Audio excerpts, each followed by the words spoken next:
Good morning, RCCNs. Welcome to the amazing world of biology. बाळानो, आपण microbes in human welfare topic सुरू केला आहे right ना. आणि मला खूप सारे मेसेजेस येत आहेत. बघा, मी तुम्हाला जे जे सांगत आहे ते जसंच्या तसं फॉलो करायचं आहे. तुमचा सगळ्या गोष्टींना कन्सिडर करून सगळा तुमचा जो पॅटर्न ठेवला आहे आपण लेक्चर्सचा टॉपिक्सचा हा फिक्स केलेला आहे. या टॉपिकला तुम्हाला 3 ते 5 क्वेश्चन्स आहेत आणि हा टॉपिक जनरली मुलं थोडंसं दुर्लक्ष करतात, म्हणून आपण हा पहिला टॉपिक घेतला बाळांनो. राईट ना. राईट. आता मी तुम्हाला जसं ऑलरेडी सांगितलं आहे की या टॉपिकमध्ये we have 5 applications. How many applications? 5. Means human welfare there are 5 areas where microbes can help us for the welfare of humans. माणसांना मदत करण्यासाठी 5 वेगवेगळे ॲप्लिकेशन आहेत. पहिला होता तुमचा हाऊसहोल्ड प्रोडक्ट, दुसरा होता इंडस्ट्रियल प्रोडक्ट आणि तिसरा आपण बघतोय बाळांनो use of microbes in sewage treatment. आता मग मी तुम्हाला म्हणलं what is sewage? Sewage is municipal waste water. माझ्याबरोबर तुम्ही पण म्हणायचं आहे आणि घरी जरी वाटलं काय करायला लेकरू वेळ तर झालं नाही तरी पण म्हणायचं आहे. Sewage is a municipal waste water. It is more polluted water. Right. आता हे जे सिवेज आहे हे का पोल्युटेड आहे? कारण याच्यामध्ये 5 कंपोनंट आहेत. What are the 5 components of the sewage? सिवेजचे 5 कंपोनंट. सगळ्यात अगोदर फ्लोटिंग डेब्रिस, ग्रीट, नंतर आहे human excreta, organic matter and microbes. हा जो सिक्वेन्स ठेवला आहे ना बाळांनो, हा ॲक्च्युली मी तयार केलेला आहे. याच सिक्वेन्समध्ये तुम्ही हे प्रोडक्ट STP मध्ये रिमूव्ह करणार आहात. राईट. मग मी तुम्हाला म्हणलं की सिवेज ट्रीटमेंट प्लांटच्या अगोदर एक BOD नावाचा कन्सेप्ट शिकवला. What was the BOD? BOD it is biochemical oxygen demand. Right. म्हणजे एखादं वॉटर किती पोल्युटेड आहे कसं ओळखायचं? सर BOD ने ओळखायचं. More polluted water, more organic matter, more will be the oxygen consumption, more will be the BOD, less will be the oxygen available into the water or less will be the oxygen dissolved in the water. बाळांनो, हे relation लक्षात ठेवा. आणि BOD म्हणजे काय? Amount of oxygen consumed by the microbes. म्हणजे BOD मध्ये आपण ऑक्सिजन कन्झ्युम केलेला मोजतो. So as to digest the all organic matter present in 1 litre water. बाळांनो, BOD नंतर आपण STP सुरू केलंय, सिवेज ट्रीटमेंट प्लांट. सिवेज म्हणजे आजारी पाणी, more polluted water. We have to convert it into less polluted water. Then what is STP? It is a group of 4 tanks. 4 टँकचा group आहे. It is a group of 4 tanks which convert more polluted water into less polluted water. This group it is having 4 tanks. या 4 टँकपैकी primary ट्रीटमेंटमध्ये single tank वापरायचा. बाळांनो बघा, interesting concept सांगतो. काय याला NCERT बेस्ड कसा क्वेश्चन तयार करता येतो बघा. मी तुम्हाला STP मध्ये प्रायमरी ट्रीटमेंट सांगितलं. See STP it is having 2 treatments, primary and secondary. Right ना. आता ही जी प्रायमरी ट्रीटमेंट आहे ना बाळांनो, प्रायमरी ट्रीटमेंट आणि नंतर सांगितली सेकंडरी ट्रीटमेंट. राईट ना. बघा, प्रायमरी ट्रीटमेंटला मी नाव सांगितलं होतं. It is also called as physical treatment. Also called as physical. आता फिजिकलचा अर्थ काय आहे? फिजिकली तुम्हाला रिमूव्ह करायचं आहे. राईट ना. याच्यामध्ये कुठलाच बायोलॉजिकल ऑर्गॅनिझम वापरणार नाहीत. आणि सेकंडरी ट्रीटमेंटला बाळांनो आपण म्हणलं होतं it is biological treatment. Right. आता माझा प्रश्न हा आहे, मायक्रोब्स जिथं वापरतो त्याला बायोलॉजिकल म्हणलं म्हणजे मायक्रोब्स काय करणार आहेत बाळांनो? ऑर्गॅनिक मॅटर रिमूव्ह करणार आहेत. काय? ऑर्गॅनिक मॅटरला रिमूव्ह करणार आहेत. मग मला सांगा, हे जे आपला फ्लोटिंग डेब्रिस आहे, प्लास्टिकच्या बाटल्या, प्लास्टिकचे कपडे, हे सगळं इनऑर्गॅनिक आहे. ग्रीट इनऑर्गॅनिक कुठं रिमूव्ह करतो? आपण रिमूव्ह करतो इथं. याचा अर्थ NCERT बेस्ड क्वेश्चन असा तयार होऊ शकतो, इनऑर्गॅनिक मॅटर इन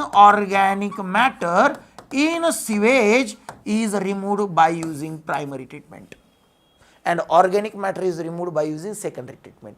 बघा, प्रायमरी ट्रीटमेंटमध्ये जो पहिला टँक आहे त्याचं नाव आहे प्रायमरी सेटलिंग टँक.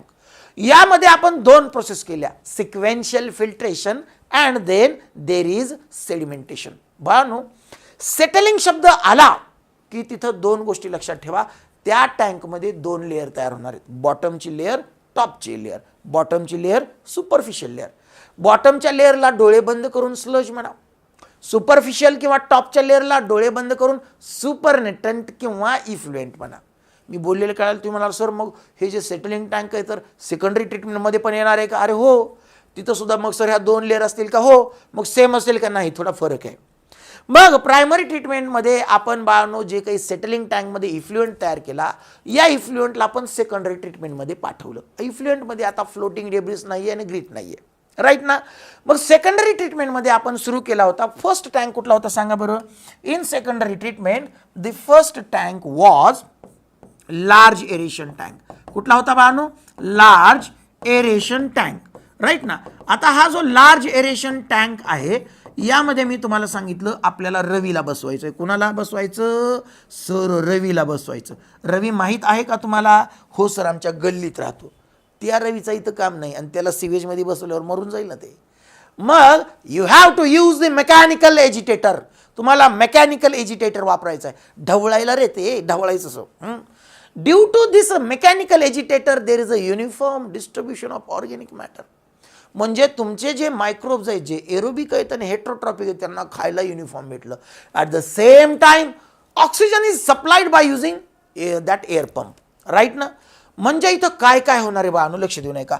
इथं पहिल्या टँकमध्ये सगळ्यात अगोदर पहिली घटना घडेल काय? There is a most of the organic matter. बघा, most of the organic matter, most of the organic matter is digested, is digested.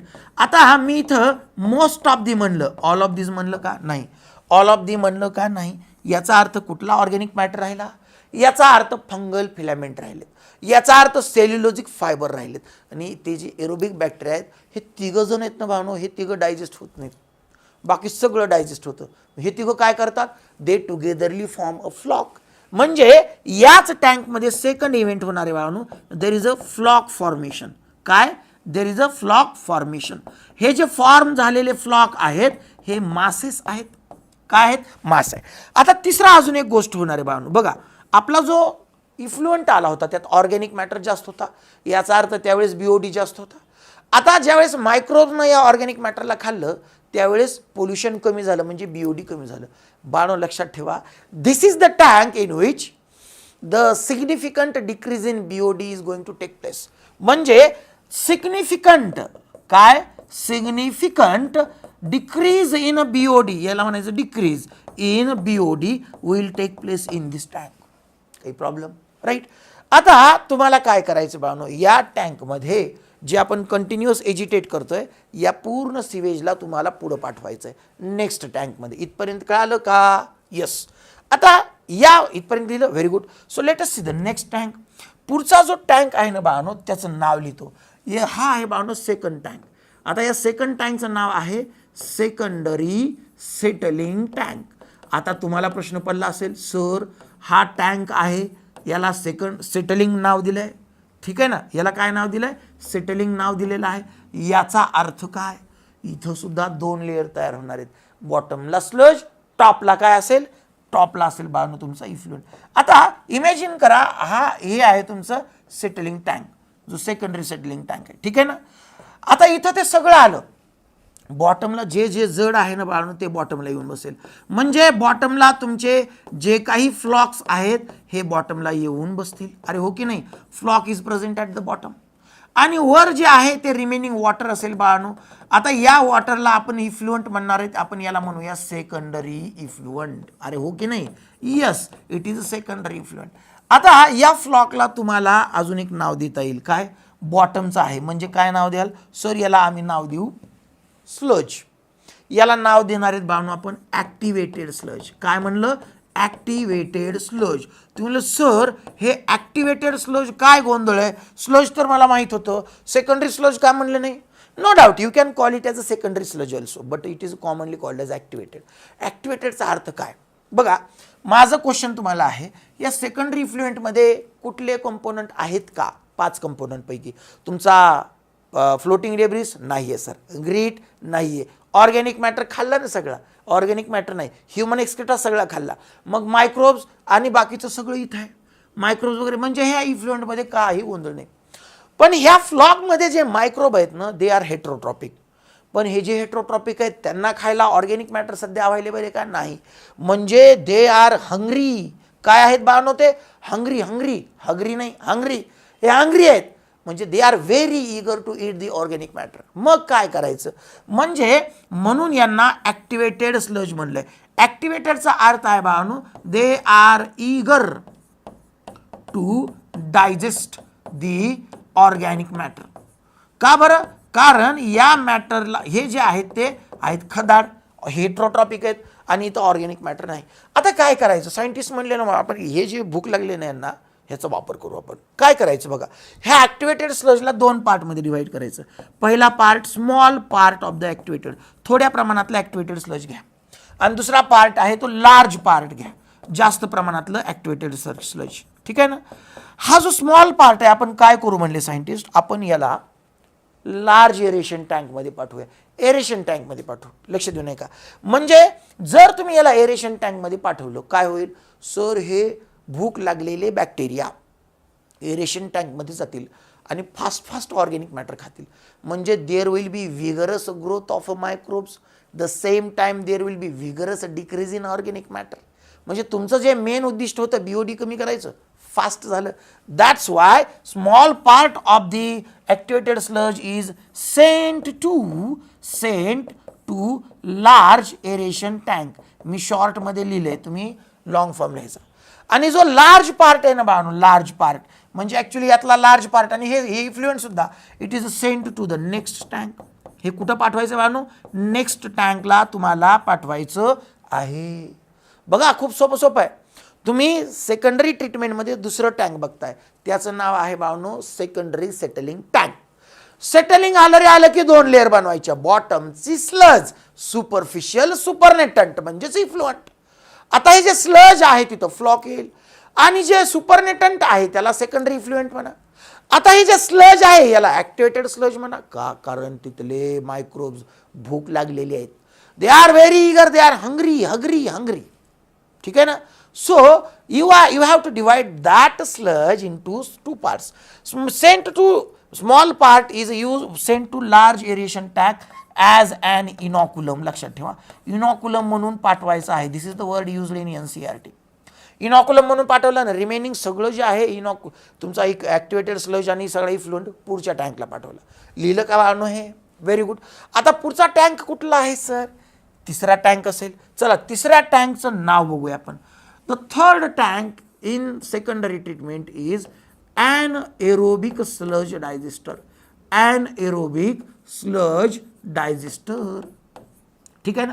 आता तुम्ही म्हणाल सर याचं नाव असं का ठेवलेलं आहे? मी सांगतो, टेन्शन घेऊ नका. anaerobic sludge digester काय आहे लक्ष देऊ नका. इन anaerobic sludge digester मी तो डायग्राम काढतो बघा. इमॅजिन करा हा आपला तिसरा टँक आहे बाळांनो. आता तुम्ही काय करायचं, या टँकला असं कव्हर करून टाकायचं, एक झाकण लावायचं, पूर्ण झाकण लावून बंद करायचं. ठीक आहे ना? चाळणी नाही बरं का हे, इट इज अ लीड. लीडचा अर्थ आहे झाकण. ठीक आहे? आणि you have to create an aerobic condition. An aerobic condition are created. They are created. ठीक आहे ना?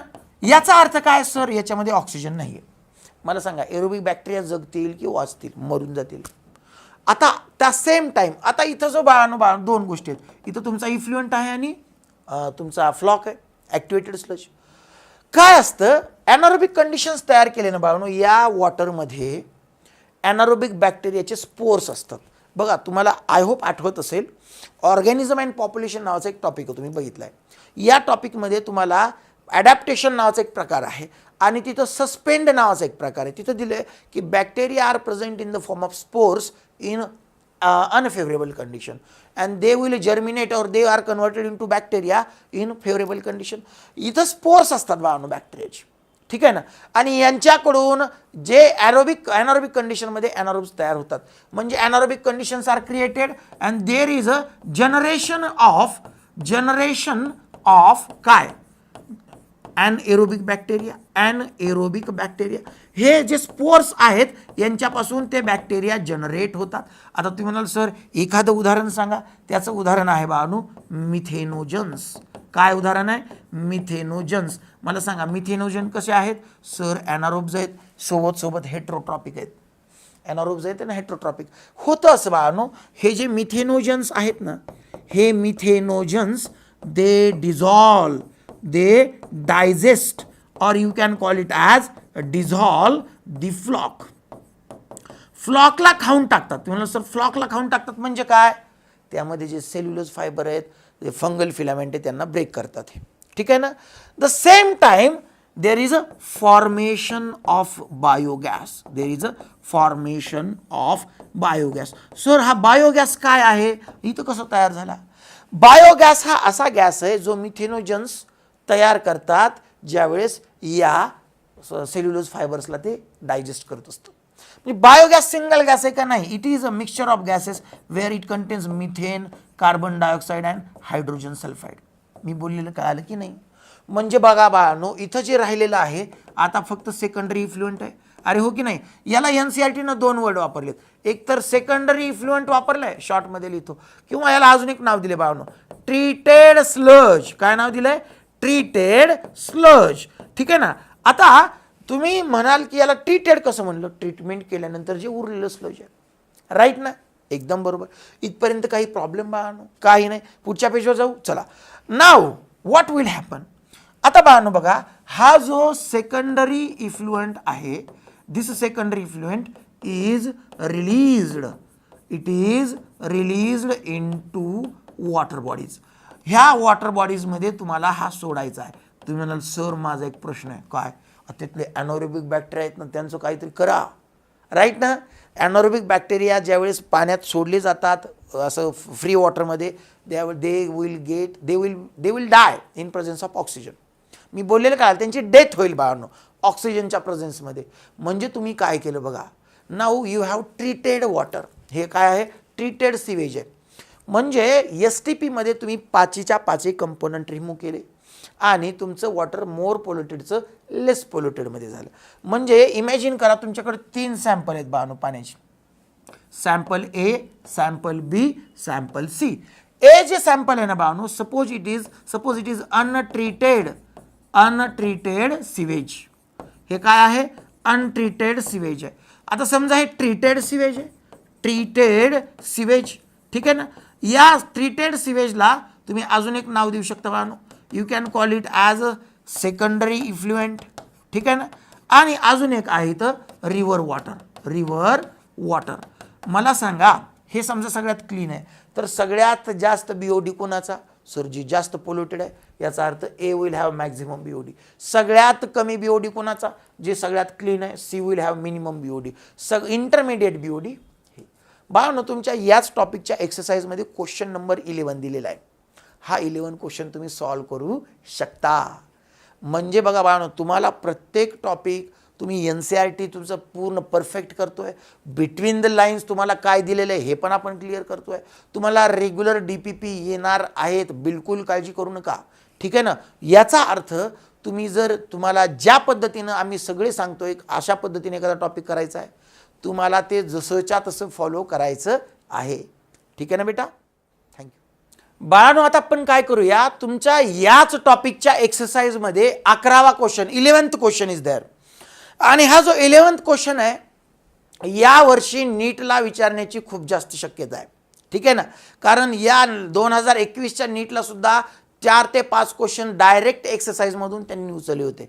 आणि बघा लास्ट इयर सुद्धा बाळांनो RCCमध्ये बायोलॉजीमध्ये आपण पेपर काढताना एक्सरसाइजवर पूर्ण पेपर एक काढला होता, एक्झाम्पलरवर एक काढला होता, इंट्रोडक्शनवर एक काढला होता, QR कोडवर एक काढला होता. म्हणजे तुमचे हिडन इन्फॉर्मेटिव्ह अशा पद्धतीने आपण रेग्युलर क्वेश्चन पेपर घेतो बाळांनो. आता तुम्हाला महत्त्वाचं काय, इथं एक प्रॉब्लेम दिला आहे. यावर्षी नीट 2022ला खूप महत्त्वाचा आहे. हा फायनल नीटला येऊ शकतो. 3 वॉटर सॅम्पल्स नेमली river water, untreated sewage water. बघा 3 वॉटर सॅम्पल आहेत. पहिला आहे रिव्हर वॉटर. दुसरा कलर घेऊया जर आपण. कुठला? हा river water is there, right. Then untreated sewage water is there and secondary effluent discharge from a sewage treatment plant. हे 3 वॉटर सॅम्पल आहेत बाळांनो. कुठल्या? हे बघा रिव्हर वॉटर. पहिला एक वॉटर सॅम्पल आहे बाळांनो, रिव्हर वॉटर, राईट ना. अजून एक वॉटर सॅम्पल आहे. दुसरा वॉटर सॅम्पल कुठला आहे? तो आहे untreated sewage water. Untreated sewage water, right. आणि तिसरा एक वॉटर सॅम्पल आहे बाळांनो, कुठला आहे? That is secondary effluent discharge from sewage treatment plant. That is secondary effluent from STP. बरोबर आहे की नाही? आता मला सांगा, असं दिलंय त्यांनी, they were subjected to BOD test. या तिघांची पण BOD टेस्ट केली बाळांनो. काय केलंय? BOD टेस्ट केली, राईट ना? The sample were labelled as ABC. या तिघांनाही ABC असं नाव दिलं. But the laboratory attendant did not note which is which. काय? ह्या तिघांना नावं दिली ABC, पण त्या अटेंडंट लॅबमध्ये जो माणूस होता कामाला, त्या बहादराने कुठल्या सॅम्पलला A म्हणायचं आणि कुठलं B म्हणलंच नाही, माहीतच नाही, राईट? मग BOD value of the 3 samples were ABC were recorded as. त्यांनी काय म्हणलं बाळांनो, बघा इकडे वेगळं लिहितो. A ची व्हॅल्यू त्यांनी दिली आहे 20 मिलीग्रॅम पर लिटर. मला सांगा, milligram per litre is the unit of BOD. बरं का बाळांनो, हा एक हिडन इन्फॉर्मेटिव्ह लक्षात ठेवा. म्हणजे 20 मिलीग्रॅम ऑक्सिजन कंझ्युम केला आहे 1 लिटर पाण्यातून. इथं 8 मिलीग्रॅम ऑक्सिजन कंझ्युम केला आहे B मध्ये, 8 मिलीग्रॅम पर लिटर, ठीक आहे ना? आणि C मध्ये काय आहे बाळांनो? C मध्ये 400 मिलीग्रॅम पर लिटर एवढा ऑक्सिजन कंझ्युम केलेला आहे, राईट? आता तुम्हाला क्वेश्चन काय विचारला आहे? which sample of the water is most polluted? Can you assign the correct label to each assuming the river water is relatively clean? त्यांचं म्हणतात की यातला सगळ्यात पोल्युटेड कुठला, आणि रिव्हर वॉटरला तुम्ही काय करा, सगळ्यात क्लीन आहे असं गृहीत धरा, आणि ABC कोण आहे? आता बघा, तुम्हाला एक गोष्ट लक्षात ठेवा, रिव्हर वॉटर सगळ्यात क्लीन आहे. काय आहे? क्लीन. बर, याचा अर्थ इथं लिस्ट BOD असला पाहिजे. ओके, ठीक आहे सर. अनट्रीटेड सिवेज वॉटर, याचा मॅक्झिमम BOD पाहिजे. अरे हो की नाही? मॅक्झिमम BOD पाहिजे, एकदम बरोबर. आणि तिसरं सेकंडरी इफ्लुएंट, या सेकंडरी इफ्लुएंट जो STP तून बाहेर पडलाय, याचा इंटरमिडिएट BOD पाहिजे, एकदम बरोबर आहे सर. आता मला सांगा, सगळ्यात कमी BOD म्हणजे सर इथं as, so this is a sample B. बरोबर. मग अनट्रीटेड सिवेज मॅक्झिमम BOD असेल सर C सॅम्पल. आणि सेकंडरी इफ्लुएंट इंटरमिडिएट BOD याचं उत्तर असेल बाळांनो A. म्हणजे तुम्हाला काय कळालं? A जे सॅम्पल आहे ते सेकंडरी इफ्लुएंटचं आहे, जे की CSTP मधून बाहेर पडलंय, बरोबर आहे. B जे सॅम्पल आहे ते रिव्हर वॉटरचं आहे, आणि C सॅम्पल बाळांनो अनट्रीटेड सिवेज वॉटर. जर क्वेश्चन विचारला which is the most polluted, the answer should be your C sample having maximum BOD. बघा, अशा पद्धतीनं तुमचा क्वेश्चन कुठलाही सॉल्व्ह करता येऊ शकतो. तुम्हाला मी जे लेक्चरचं ड्युरेशन घेतोय ना बाळांनो, हा ऑफलाईनला ज्या लेवलला लेक्चर चालू आहे, म्हणजे आज जिथं संपलं लेक्चर बाळांनो, त्याच लेवलला तुमचं लेक्चर मी आणून संपवतोय. मग तो ड्युरेशन कदाचित 25 मिनिटाचा असू शकतो, 30 मिनिटाचा असू शकतो, 40 मिनिटाचा असू शकतो. का बरं सर असं करताय? तुम्ही ज्या दिवशी पण ऑनलाईनवरून ऑफलाईन याल, तुम्हाला बिलकुल प्रॉब्लेम येणार नाही. म्हणजे तुम्ही जिथं ऑनलाईनला संपवलं होतं त्याच पॉईंटपासून ऑफलाईनला सुरू होणार आहे. म्हणून लेक्चरचा ड्युरेशन तुम्ही गृहीत धरू नका. दिवाळीपर्यंत आपण याच पॅटर्न करणार आहेत, आणि माझी गॅरंटी की दिवाळीनंतर मॅक्झिमम मुलं ऑफलाईनला येतील. मग त्यावेळेस तुम्हाला एक फिक्स 30 to 35 मिनिट्सचा एक ड्युरेशन ठेवणार आहेत आपण बाळांनो, राईट ना? म्हणजे तुम्हाला काय कळालं? तुम्ही कधीही उठून लातूरला ऑफलाईनला आले, या लेक्चरचा शेवट आणि आज जे ऑफलाईन झालेले त्या लेक्चरचा शेवट हा एकच असेल बाळांनो. यामुळं लेक्चरचा ड्युरेशन आपण दिवाळीपर्यंत थोडंसं व्हेरिएबल ठेवलेला आहे, जेणेकरून, कारण काही मुलं आपल्याकडे येत आहेत, सध्या नवीन मुलं रोज येत आहेत. मग मुलं म्हणतात सर मला ऑनलाईनला एवढंच झालं, माझा हा पार्ट झाला नाही. आणि मुलं खूप असल्यामुळं पण प्रत्येकाकडे लक्ष देणं हे कधी कधी अवघड होऊ शकतं. कोणावरही अन्याय होणार नाही. तुम्ही इथं आलात की तुम्हाला बरोबर त्याच पॉईंटला सुरू केलं जाईल जिथं तुम्ही ऑनलाईनला फिनिश केलं होतं. म्हणून लेक्चरचा जे कंटेंट आहे तेवढाच ठेवतोय आपण, जेवढा आज सकाळी ऑफलाईनला संपलेला आहे. ठीक आहे ना बेटा? थँक्यू. लवकरच आपण नेक्स्ट लेक्चरला भेटूया. अशक्य स्वप्नांची शक्य होईल इथे तयारी. अशक्य स्वप्नांची शक्य होईल इथे तयारी. RCC मध्ये PCB शिकुनी घेऊ गगन भरारी.